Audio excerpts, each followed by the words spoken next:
Muy buenos días, ya es viernes, qué bueno que nos acompañan. En Estados Unidos la operación bursátil y financiera está suspendida para marcar lo que mañana se celebra, que es el Día de la Independencia en Estados Unidos.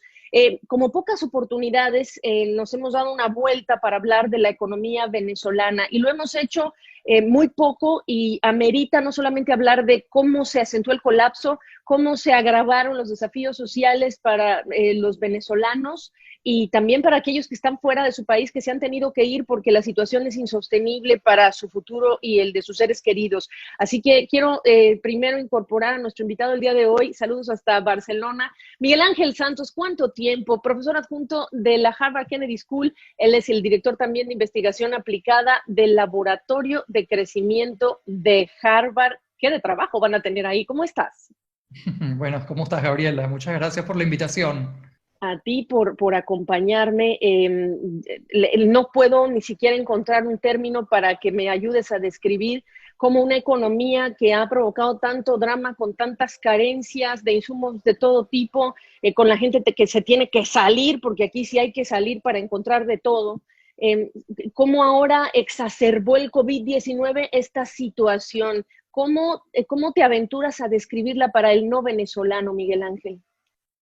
Bueno, mira, para el no venezolano, decir que Venezuela tiene 6 años consecutivos en recesión, llega al COVID con el tamaño de su economía al cierre del año pasado, de acuerdo con las estadísticas del propio Banco Central, es un tercio del que era en el 2013. O sea, estamos hablando de una economía que, de acuerdo con las estadísticas oficiales, perdió 66% de su tamaño, y si te guías por los pronósticos de lo que pudiera caer este año, al final del 2020, su séptimo año consecutivo en recesión, pudiera tener un tamaño, Gabriela, de un cuarto o un quinto de lo que era hace 7 años. Es una caída en el tamaño de la economía. No te hago la cifra per cápita, bueno, por dos razones. Primero, porque es difícil estimar la migración que ha habido.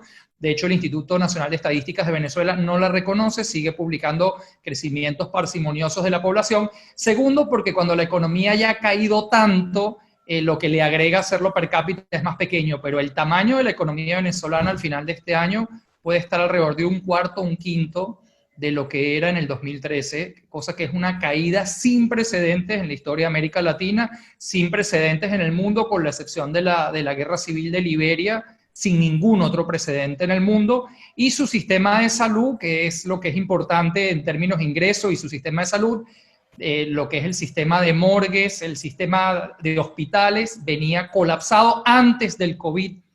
Entonces, imagínate, esta situación consigue a Venezuela en su punto más vulnerable posible. También es verdad que la economía se había ido aislando poco a poco, recibe muy pocos visitantes, y que el régimen de Nicolás Maduro cerró el tráfico aéreo muy temprano, y eso ha contribuido a que la aparición de casos de un poco más en Venezuela. Ahora, una vez aparecidos los casos, la curva ha empezado a crecer de forma exponencial, más tarde que en otros países, pero a un ritmo de crecimiento más acelerado, y el país está en una situación muy, muy vulnerable y muy preocupante desde el punto de vista asistencial y desde el punto de vista económico. Claro, y no sé, supongo que has visto las imágenes también de venezolanos en otros países, en particular en Colombia, que están buscando regresar. Y los estudiosos de las remesas y de los fenómenos migratorios con los que hemos hablado recientemente, pues están marcando tendencias que incluyen a los venezolanos que de plano están regresando a sus países sin que eso signifique que la perspectiva es mejor, es simplemente quizá que a donde se mudaron las cosas no están bien para los migrantes, ¿no? Tienen una red de apoyo en Venezuela, familiar, de amistades, y seguramente tienen un lugar donde dormir, que en ausencia de ingresos en el exterior los pone en una situación relativamente menos desfavorable, y de allí que estemos viendo ese movimiento que efectivamente va a tener un impacto importante en las remesas hacia Venezuela. Oye, y ya nada más para completar ese cuadro, cuando hablamos de la recuperación y de meter primera y cómo estamos preparando los países, las economías para ese arranque, ¿no? Las reaperturas, etcétera. Es una tristeza pensar que la fuga de talento, y hay mucho talento venezolano de primer nivel, pues va a jugarle en contra a este país, en este contexto solo de COVID, ¿eh? No estamos hablando todavía de las elecciones, no estamos hablando de un cambio de régimen. Esa es la parte también tristísima. La fuga de cerebros ha sido brutal.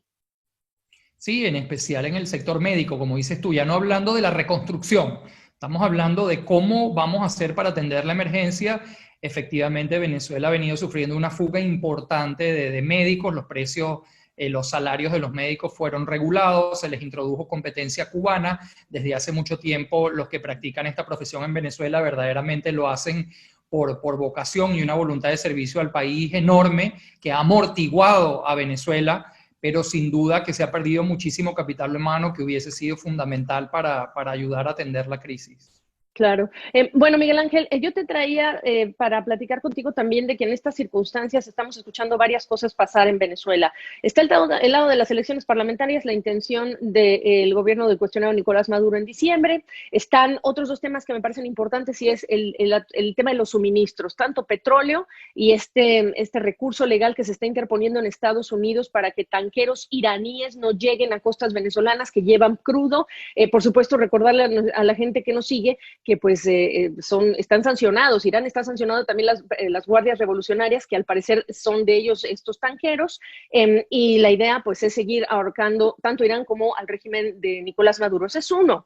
Y el otro lado de los recursos toca al oro que ha estado en el Banco Central de Inglaterra con una decisión también judicial. Los dos casos son instancias judiciales. En este caso, en relación con el gobierno de Nicolás Maduro, no puede tocar el oro de los venezolanos. ¿Qué me dices? Sí, mira, sobre la primera, es una situación muy complicada para los venezolanos porque casualmente la semana pasada el número de taladros activos en Venezuela reportados llegó a cero, literalmente a cero. Esto lo que quiere decir es que en las circunstancias actuales la capacidad de producción de petróleo y derivados de Venezuela efectivamente es cero. En ese contexto, Venezuela ha venido importando barcos de Irán, gasolina en barcos de Irán, que cada envío, por cierto, llegan 3 a Venezuela y 1 va a Cuba.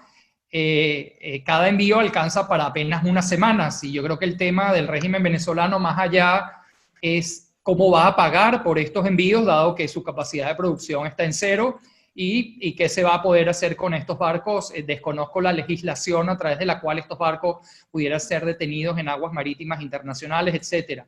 El caso del Banco de Inglaterra, digamos, ha sido mejor reportado, lo entiendo mejor. Ahí ha habido una decisión legal sin precedentes del Banco de Inglaterra en relación con 31 toneladas de lingotes de oro que formaban parte de las reservas internacionales del Banco Central de Venezuela. Ahí hay 2 bancos centrales, al igual que el conflicto de poderes que ha habido en Venezuela, un banco central designado por el presidente Juan Guaidó en la Junta OC, un banco central designado por el régimen de Nicolás Maduro.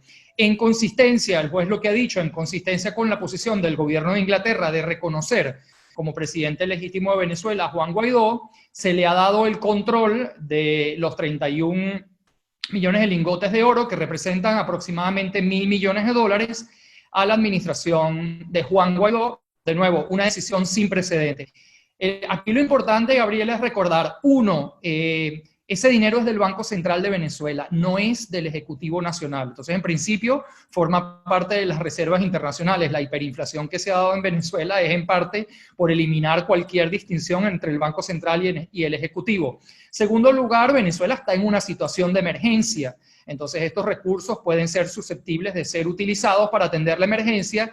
En ese sentido, el Estatuto de la Transición que aprobó la Asamblea Nacional establece en su artículo 36 que todos los recursos recuperados y puestos al servicio del gobierno de Juan Guaidó deben ser administrados mediante leyes especiales que deriven de aprobaciones de la Asamblea Nacional. De manera que, ¿qué se va a hacer con estos recursos y si pueden ser utilizados o no en el evento de esta emergencia? Va a ser determinada sus formas por la Asamblea Nacional. El gobierno de Maduro ha estado diciendo que ellos querían esos recursos para dárselos al PNUD para montar programas de emergencia que le hacen falta a Venezuela en esta circunstancia. Eso se puede hacer con la administración de Juan Guaidó. Lo importante de esta decisión es que no pone los recursos a la disponibilidad de un gobierno que ha sido rapaz. Nosotros sabemos cómo se comportaba el gobierno de Maduro cuando tenía acceso a las reservas y no estaba sujeto a sanciones y no utilizaba precisamente los recursos para importar alimentos y montar más hospitales. En el contexto de esta emergencia, un acuerdo que traiga a la mesa la administración de Juan Guaidó y a estos recursos y organismos internacionales pudiera resultar en un programa de atención a la emergencia en Venezuela, y en ese sentido es importante para el gobierno de transición de Juan Guaidó haber sido reconocido como tal, porque le da una carta que jugar en la mesa en el país, pasando a través de organizaciones internacionales, porque ciertamente el gobierno tiene una capacidad de ejecución baja o nula dentro del país, que la pudiera tener a través de instancias internacionales. Ok, y entonces, ¿qué sigue? Porque tú dices, Venezuela, ya nos diste el diagnóstico de cómo se encuentra la situación. ¿Qué sigue en términos de procedimientos? Si está en emergencia, ¿a quién le ha tocado la puerta? ¿Qué, digamos, especulas o ya estás estudiando como escenarios?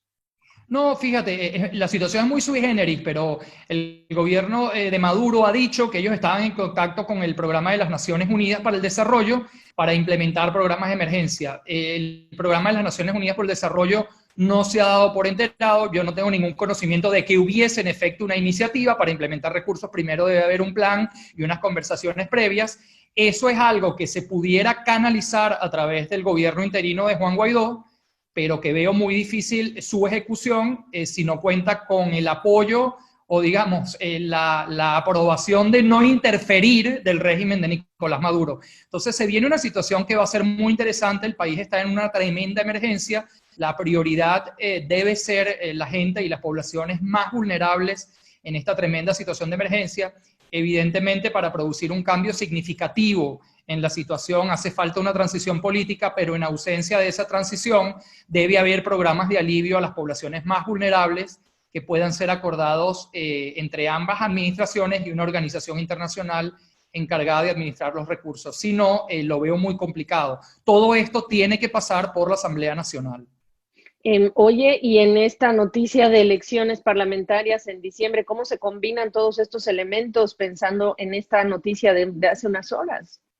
No, se agrava un poco más la crisis porque el régimen de Maduro ha procedido de manera unilateral, ha nombrado un CNE conformado por gente que es adepta a ellos y gente de la oposición que es adepta a ellos. Entonces han hecho como en las elecciones de mayo del 2018, escogieron su propio candidato presidencial y ahora quieren escoger ellos quieren escoger los de ellos y los de los demás. Eso va a llevar a una situación en la que la Asamblea Nacional que resulte de esas elecciones no va a ser reconocida, va a poner a Venezuela en una situación muy difícil y va a prolongar la crisis institucional que, en definitivas cuentas, Gabriela, es lo que tiene al país en el foso. O sea, sin instituciones no hay economía, sin un cambio institucional no puede haber una renovación de las instituciones, y este movimiento, de nuevo, unilateral, lo que hace es quitarle cualquier trazo de legitimidad a la elección de diciembre. Va a poner a la comunidad internacional en una posición muy difícil de tener que decir, se prolonga la administración de Juan Guaidó y la Asamblea Nacional actual, que ya fue electa hace 5 años y quedaría a partir de diciembre fuera de término. Se acepta esta nueva asamblea que resulta de un proceso completamente ilegítimo de nombramiento del Consejo Nacional Electoral. De nuevo, Venezuela va a seguir llevando al mundo a una situación sin precedentes que va a forzar a analizar la situación por una primera vez. No hay nada parecido a esto, y nos va a seguir poniendo en perspectiva decisiones como la del Banco de Inglaterra. Son decisiones que no tienen precedentes porque no hay una situación que se haya prolongado por tanto tiempo y tan sui generis como la de Venezuela. Oye, ya para cerrar, platícame de la presión internacional, porque estamos hablando de un contexto muy peculiar con el caso de China, toda la presión que ha tenido China en relación con varias cosas, ¿no? Cómo manejó la pandemia, el tema de Hong Kong recientemente, pero varias cosas en relación con Washington, primero. Y segundo, estás hablando ahora en los últimos días de la situación con Rusia, y vienen las elecciones en Estados Unidos, y eso es muy importante, de no producirse una reelección y continuación de Donald Trump. ¿Qué es lo que estás anticipando puede ocurrir en todo lo que es la articulación de esa presión que ha querido imponer Washington al régimen de Maduro para promover ya una transición? Sí, fíjate, yo pienso que el apoyo de Estados Unidos a la causa de democracia en Venezuela, Gabriela, se basa en unos principios que son principios compartidos por todos dentro de Estados Unidos. Digamos, los principios de libertad y de autodeterminación que han sido violados en el caso de Venezuela, y las violaciones a los derechos humanos, son temas que son ampliamente compartidos por el Partido Republicano y el Partido Demócrata. En términos de la estrategia para restablecer la democracia, supongo que puede haber diferencias. Ya más o menos sabemos cuáles eran los límites de la administración Trump. Muchos pensaron que iban a ir mucho más allá. En realidad los límites han sido que se ha ido a través de un proceso de imposición gradual de sanciones que han estado comenzando a nivel personal han pasado a nivel financiero han pasado a nivel de comercio, las sanciones se han ido imponiendo de una manera progresiva. La realidad, Gabriela, es que si evaluamos las sanciones por su último resultado final, ¿se produjo una transición o no se produjo? Hasta la fecha no se ha producido. Eso no significa que se tengan que levantar, porque un resultado curioso, Gabriela, es que cada vez que el régimen de Maduro se sienta a negociar con la oposición, lo primero y casi lo único que solicitan es que la oposición haga lobby en los Estados Unidos para un relajamiento de las sanciones. Eso me lleva a mí a la conclusión de que primero, las sanciones no son inocuas para el régimen. Segundo, si quitas las sanciones, dejas a la oposición venezolana sin, honestamente, la única carta que trae a una potencial mesa de negociación hoy en día. Entonces, ¿qué te quiero decir con esto? Te quiero decir una cosa muy incómoda. Te quiero decir que las sanciones, en mi opinión, no han llevado el resultado esperado. Si se prolongan, van a meter a Venezuela en una calle ciega como Cuba en el transcurso de unos años, que va a derivar en un daño incremental para la población. Pero por otro lado, también te quiero decir que levantar las sanciones sin estrategia de mediano plazo para restablecer la democracia en Venezuela sería suicida.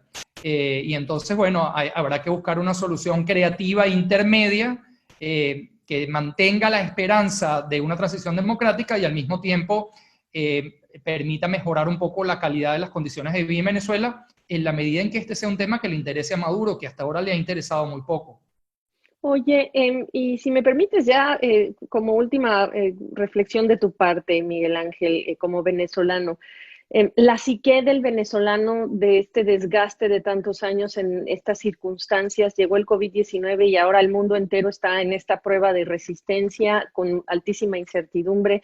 En ciertos casos, aunque no por las mismas razones, se parece un poco el tipo de prueba que tenemos ahora nosotros, aunque aquí no hay una lucha, pero sí no del tipo humano, sino virus humanos. ¿Cómo describes en 2020 la psique de la sociedad venezolana, a partir de lo que hablas con tus compatriotas venezolanos, los que están allá y los que no están allá, pero quieren estar allá? ¿Cómo cierras? ¿Con qué reflexión? Bueno, fíjate, me cuesta muchísimo expresarme sobre las dificultades que están pasando familiares y compatriotas en Venezuela sin ser yo uno de los que está pasando por ellas, con base a los reportes de mis conversaciones. La situación que prevalece, en mi opinión, es de desesperanza. Hay una desesperanza muy grande derivada del hecho, como has dicho tú. Yo honestamente creo que la oposición venezolana, Gabriela, lo ha intentado todo.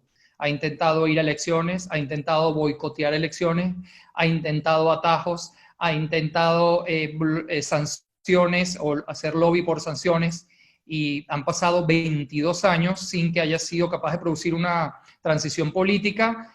Una primera parte de esos 22 en donde se gestó una vulnerabilidad que destruiría la economía del país, y ya unos últimos 6-7 años en donde esa vulnerabilidad se ha manifestado de una forma muy virulenta y ha destruido completamente la economía.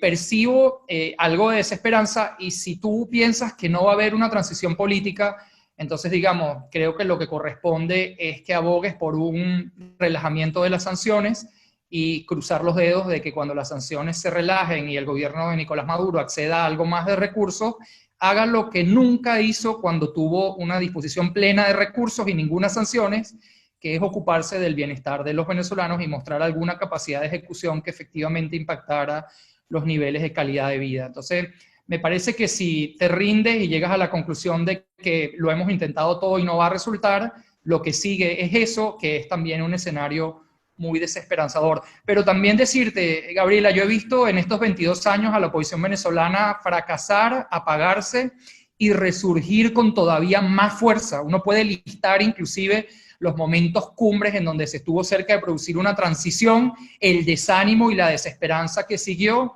y uno no ve el camino de salida, pero sigue, y eventualmente la incapacidad del propio gobierno ha alimentado y ha devuelto a la vida a la oposición. Con esto lo que quiero decir es que, aunque en mi opinión es un momento bajo para la oposición, aunque esta última semana ha visto una serie de decisiones y ocurrencias en el entorno internacional que puede ser que le dé la vida que no ha sido capaz de generar por sí misma dentro del territorio del país. Es un momento relativamente bajo, pero la oposición venezolana va a resurgir, ha demostrado una resiliencia espectacular. Estoy seguro que en el futuro se hablar mucho de que en estos 22 años Venezuela no se entregó, está en un momento bajo, pero no se va a entregar tampoco. Y nosotros como observadores también admirando, preocupados, pero admirando no sé, patriotismo, esa ciudadanía, ese esfuerzo, esa perseverancia, porque vaya que sí ha sido difícil la historia de Venezuela y de los venezolanos. Y tú no te imaginas la cantidad de venezolanos que en algún momento se acercaban o venían acá cuando llegó salía este éxodo de venezolanos hace 3, 4 años que empezó con lágrimas. No es nada que yo te pueda decir que seguramente no hayas visto, así que toda nuestra admiración y solidaridad. Te agradezco este análisis en momentos de pandemia, Miguel Ángel. Un abrazo. Muchas gracias por tu invitación, Gabriel, y por la atención que has tenido siempre con Venezuela.